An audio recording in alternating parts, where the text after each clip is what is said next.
Kasama natin ngayon si Boy Kanin, ang pinakamatibay sa lahat ng kainan.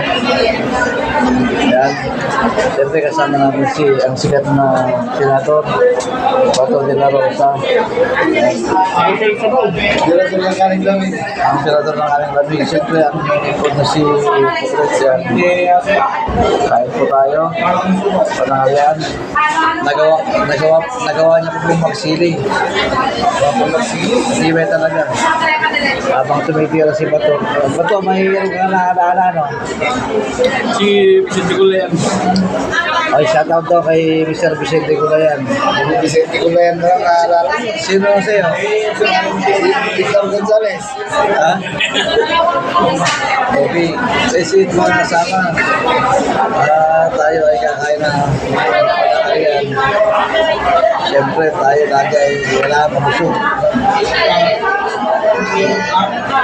Siyempre, kanin na matigas sa lantang ng sabaw.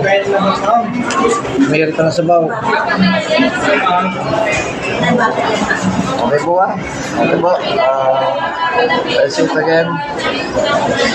Let's go.